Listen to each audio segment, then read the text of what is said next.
I never thought that a quiet weekend in the woods could turn into something that would change the way I see connection, trust, and desire forever. I set out to escape the noise of my everyday life, planning nothing more than a few nights under the stars with only the sound of the forest around me. But that silence didn't last long. On the second night, as the fire crackled low and the shadows grew long, I heard the faint sound of footsteps outside my tent. The zipper began to slide down, slow and deliberate. And then, a tall man with a rugged beard leaned in, his eyes catching the dim glow of my lantern. What he said next wasn't what I expected, and it set in motion a story of vulnerability, intensity, and a bond that would test both of us in ways we never imagined. Before we dive into this story, make sure to subscribe to the channel, like this video, and turn on notifications. That way, you won't miss the powerful emotional tales we share here every week, stories that prove love, trust, and courage can show up when we least expect them. The forest at night has a way of pressing in on you. Even with a campfire, the darkness feels alive, shifting with every whisper of wind and every snapping branch. That evening, I had convinced myself the sounds were nothing, just raccoons, maybe a deer. I'd zipped myself into my tent, crawled into my sleeping bag, and tried to let the exhaustion of the day pull me under. But the sound of deliberate footsteps was different. They were heavy, steady, and purposeful. I froze. My breathing slowed. My ears strained. Then I heard the zipper being tugged down. My heart jolted against my ribs, and before I could say a word, the flap opened. A man crouched in the entrance, the firelight behind him making his frame look even larger. His beard caught the glow, and his broad shoulders blocked out the flickering shadows of the trees. He didn't look like someone lost or wandering, he looked like he belonged there. "Didn't mean to scare you," he said, his voice low and rough like gravel. "I saw your fire from my campsite. Thought you could use some company." I should have told him to leave. Every instinct said to protect myself, to push him out. But his tone wasn't threatening. His presence filled the tent, and yet, there was something unexpectedly calm about him. I managed to find my voice. "You could have, I don't know," called out instead of unzipping my tent. He smirked faintly. "Fair. I'll give you that." He extended a hand. "Name's Caleb." I hesitated, then shook it. His grip was strong, his palm warm despite the chill outside. "I'm Evan," I said. Caleb sat cross-legged just inside the tent, leaving the flap half open so the firelight spilled across us. He studied me in a way that felt direct but not invasive. His eyes were dark, thoughtful. I noticed the way his flannel clung to his chest, the faint smell of smoke and pine coming off him. "You out here alone?" he asked. "Yeah," I admitted. "Needed to get away. City noise was driving me crazy." He nodded slowly. "Same here. World gets too loud sometimes." For a while we talked quietly. About work, about why we'd come to the woods, about nothing and everything. His voice carried a weight, like every word was chosen carefully. And even though the air was cold, I felt a strange warmth building between us, as if his presence shifted the entire atmosphere of my little tent. At one point, he leaned slightly closer, and I noticed the small scar along his jawline, hidden beneath his beard. I wanted to ask about it, but I didn't. Something in me worried that asking would break whatever fragile connection was forming. "Do you always camp alone?" he asked finally. "Not always. But I didn't have anyone this time." His eyes lingered on mine for a beat too long. "Well, you do now." The words were simple, but the way he said them landed deeper than I expected. My chest tightened, my mind racing ahead of me. Was he just being kind? Was there something more in his tone? I couldn't tell, but I wanted to. The night stretched on, and we shared stories like old friends even though we had just met. At one point, he laughed, a deep, full sound that filled the tent and made me laugh too, just because of how genuine it was. And when the fire outside finally burned down to embers, we sat in silence, listening to the distant call of an owl. Then Caleb shifted, his knee brushing against mine. It was nothing, accidental maybe, but it felt like a spark catching. My pulse quickened. He didn't move away immediately, and neither did I. I looked at him, trying to read what he meant, what he wanted. His face was unreadable, calm but steady, his gaze fixed on me. The silence between us thickened, carrying with it a tension I couldn't explain away. Finally, I cleared my throat. You should probably get back to your campsite. Probably, he said, but he didn't move. Instead, he tilted his head slightly, his eyes searching mine. Unless you'd rather I stayed. The question hit harder than it should have. It was direct, but not demanding. It was like he was offering me a choice I didn't know I had until now. My thoughts tangled, fear, curiosity, attraction, all clashing at once. I swallowed hard. I don't know. His lips curved, not into a smirk this time, but something softer. That's okay. You don't have to. But the weight of his presence lingered, and the space between us felt impossibly small. I realized then that this wasn't just about sharing a tent. It was about something deeper, something neither of us had planned for when we set out into the woods alone. The night grew colder, but inside, the heat of the moment kept me wide awake. Caleb stretched his legs, brushing mine again, this time slower. My breath caught. I didn't pull away. That was when it became clear. We were both on the edge of something neither of us had expected when the zipper slid open. And I couldn't help but wonder what would happen if I let him stay. The forest seemed to hold its breath after Caleb asked that question. His voice was low, steady, but laced with something that unsettled me, vulnerability. He leaned closer, his beard brushing the faint glow of the dying embers outside. Evan, can I tell you something I haven't told anyone out here? He repeated. I swallowed, my throat dry. Yeah. Of course. Caleb shifted, sitting straighter, though his knee still pressed lightly against mine. His eyes darted toward the flap of the tent, as if making sure no one else could hear, even though we were miles away from another soul. I come out here because... He hesitated, dragging his hand across his beard. Because the world doesn't let me be who I really am. Out here, I don't have to answer to anyone. I don't have to hide.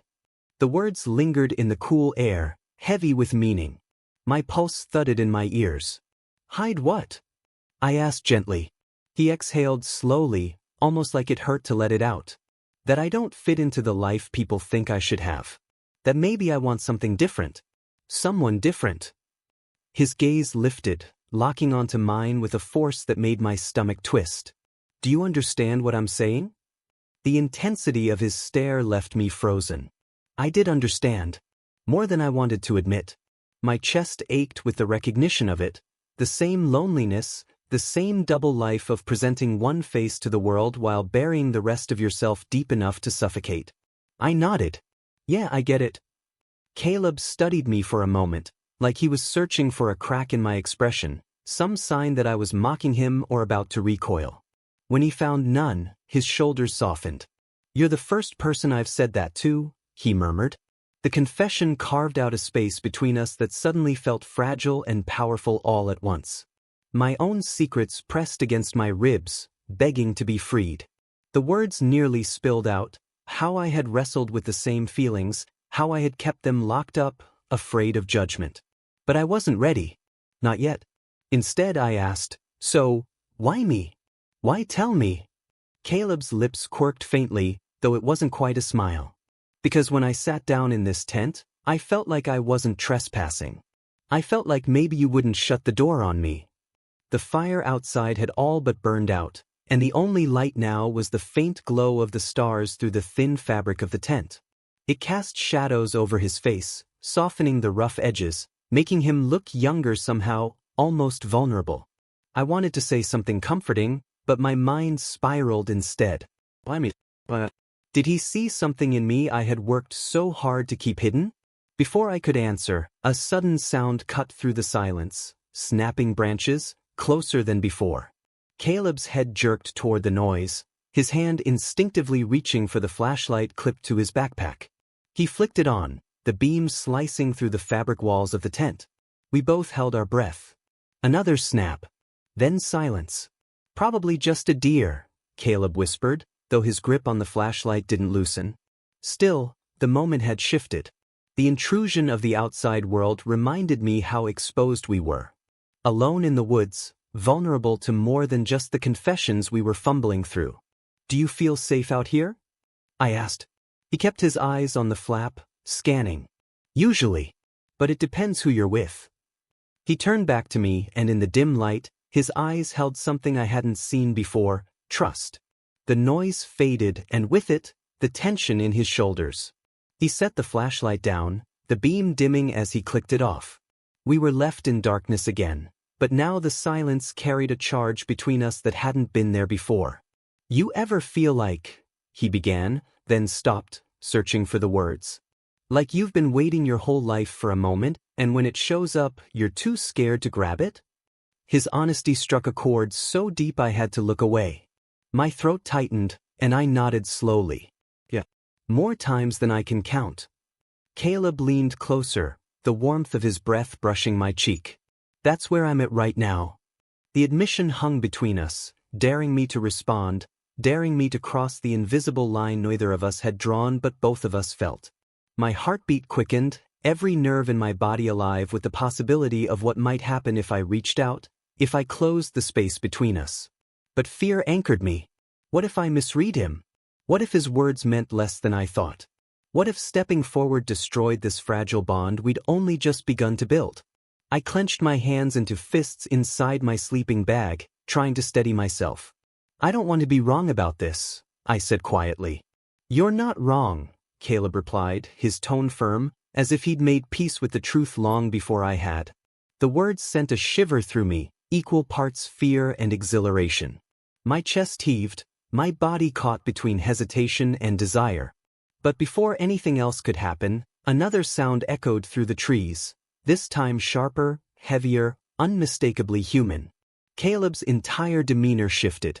His eyes narrowed and his body tensed. That wasn't a deer, he muttered. The spell between us broke, replaced by a surge of alertness. Whoever, or whatever, was out there was closer than before.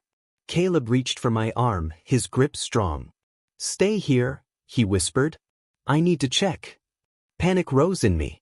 Wait, don't go alone. But he was already unzipping the flap, his broad frame slipping into the night, leaving me staring after him, my heart racing with more questions than answers. And as the tent closed behind him, I realized I wasn't just afraid of the sound outside.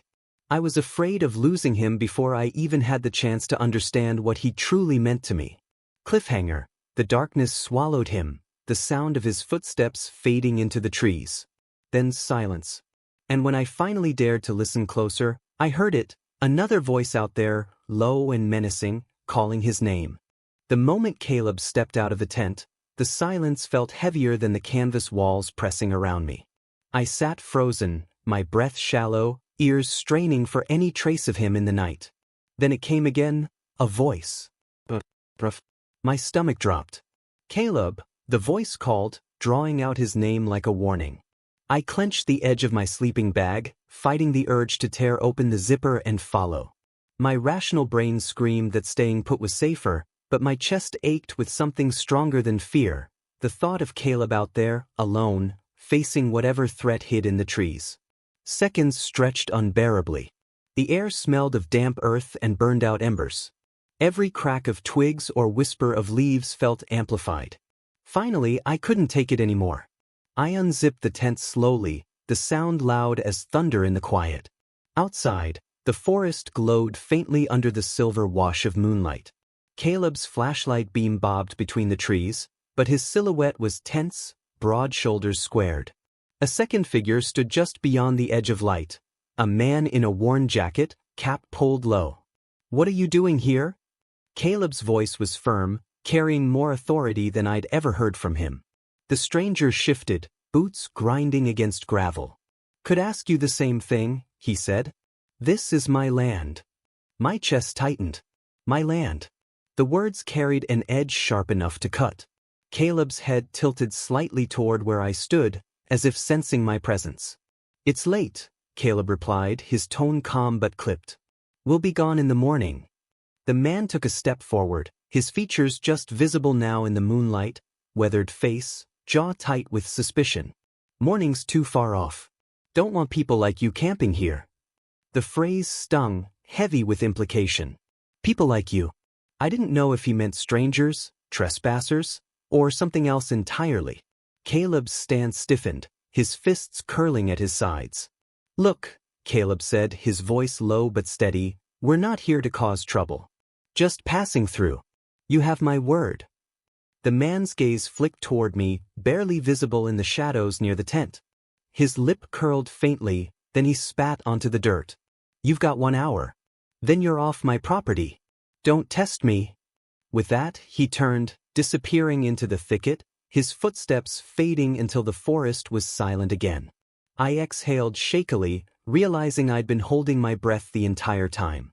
Caleb lowered the flashlight, the harsh beam finally cutting out. For a long moment, he just stood there, shoulders still tight, chest heaving. I stepped closer. "Who was that?" "Doesn't matter," he muttered, running a hand over his beard. But his voice betrayed him. There was something in it, a tremor, like the encounter had rattled him more than he wanted me to know. "Caleb," I pressed, gently. He finally met my eyes, and in the dim starlight, I saw the truth there, fear. Not just of the stranger, but of what that man represented. Rejection. Hatred. A reminder of the walls the world still built around people like us. "Some folks around here don't like outsiders," he said. "Especially ones they think don't fit their idea of how men should live." The unspoken words hung heavy between us. I felt it in my chest, because I'd lived it too. The sideways glances. The judgment. The unspoken but ever-present threat. "You think he knows?" I asked quietly. Caleb shook his head, but his jaw tightened. "Doesn't matter if he knows. It's the suspicion that's enough." Silence pressed in again, the kind that wasn't peaceful anymore but heavy with unspoken fears. I wanted to reach out, to ground him, to ground myself, but my hand hesitated midair, caught between instinct and restraint. He noticed. His eyes flicked to my hand, then back up to my face. For a moment, something softened in him. "You don't have to be afraid," Caleb said gently, almost like a promise. "Not while I'm here." But I was afraid. Afraid of men like the one who had just walked away. Afraid of what would happen if I let myself feel too much. Afraid of what I'd lose if I didn't. The night stretched long after that, both of us lying in the tent, side by side but restless. I could feel the heat of his body through the thin layer of fabric between our sleeping bags. Every brush of movement made my pulse race. Neither of us spoke, though I knew we were both wide awake. At some point, Caleb's voice finally broke the silence. "Evan, what do you want out of all this?" The question startled me. "All of what?" He shifted, propping himself up on an elbow. "This. Whatever it is we're circling around. Because I know what I want. And I don't want to scare you, but I can't keep pretending I don't feel it anymore." My breath caught. The words I'd buried clawed their way to the surface. But before I could say them, the wind picked up outside, rattling the tent poles, making the fabric snap like a warning. Caleb leaned closer, his face inches from mine, his eyes searching desperately for an answer. "Do you feel it too?" The world narrowed to the space between us, the air electric, my chest tight with the weight of everything unsaid. I parted my lips, ready to answer. A gunshot split the night. Caleb froze, his expression twisting into alarm. He shoved the flashlight back on, scanning the trees. My heart thundered, my body trembling. The sound had come from somewhere close. Too close. Caleb pressed a finger to his lips, urging silence, his eyes sharp now, focused. He moved toward the tent flap, muscles tense, ready. I reached out, grabbing his wrist. My voice was barely a whisper, trembling. "Don't go." His gaze locked with mine, fierce but tender. "I have to." And before I could stop him, he was unzipping the flap again, slipping into the darkness, leaving me clutching at the emptiness he'd left behind. The night swallowed him whole, and I was left with only one thought burning in my min. The second shot ripped through the night like a blade, and Caleb's voice, raw, urgent, shouting my name, sent me bolting upright. My chest heaved, fear clawing at my ribs. I scrambled out of the tent, my shoes half on, my heart louder than the crunch of my feet against the dirt. "Caleb!" I yelled into the dark. The forest answered only with silence and the restless hiss of the wind through the trees.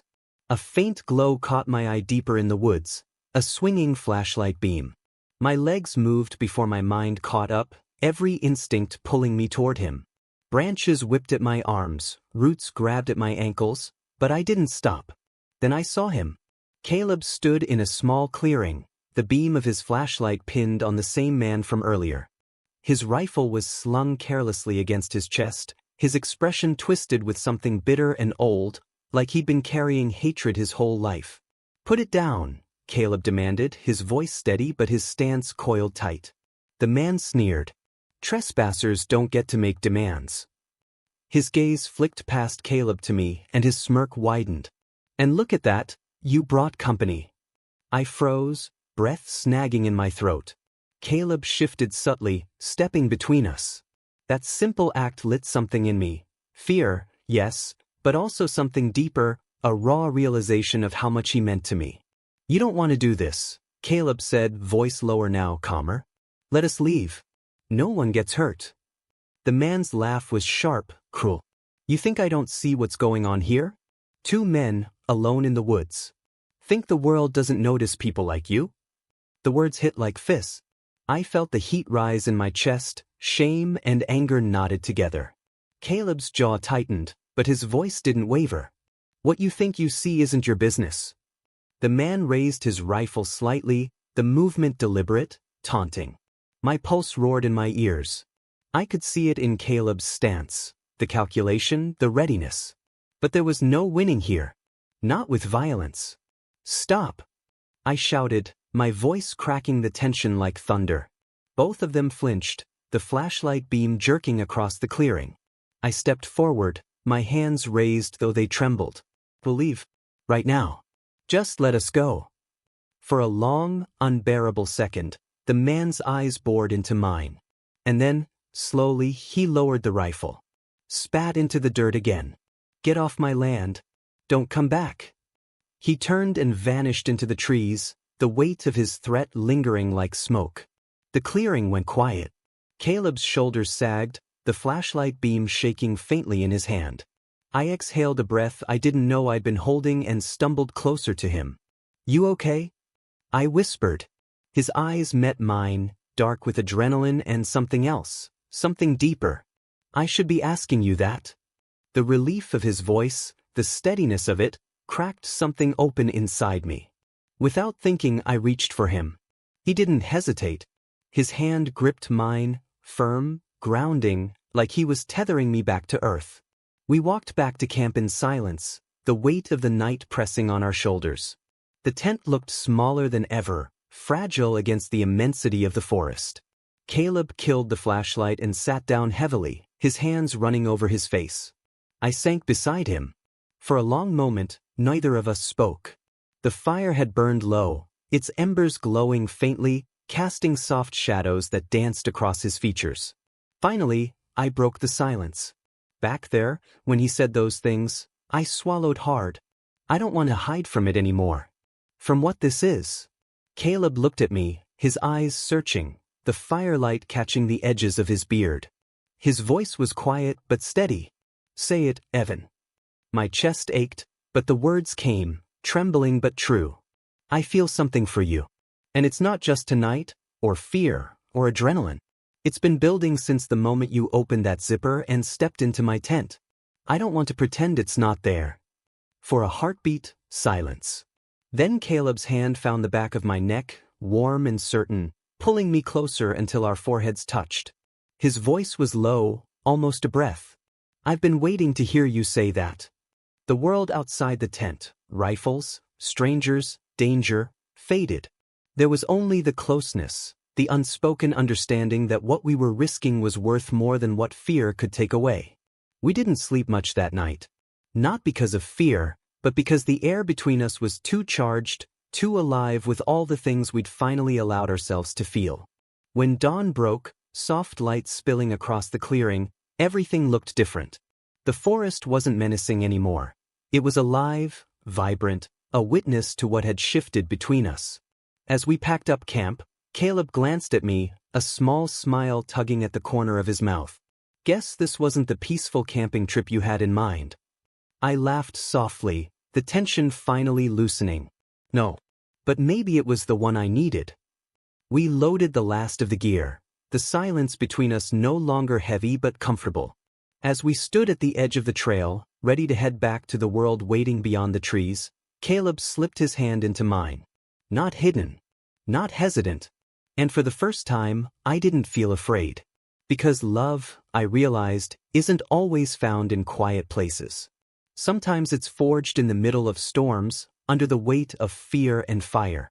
And sometimes, it's the only light bright enough to guide you home. If this story touched you, let it remind you that love found in moments of fear is still love worth holding on to. Have you ever faced a storm that revealed what truly mattered to you? Share your story in the comments. And if you believe courage and connection can change lives, don't forget to subscribe, like this video, and share it with someone who needs a reminder that love can survive even the darkest nights.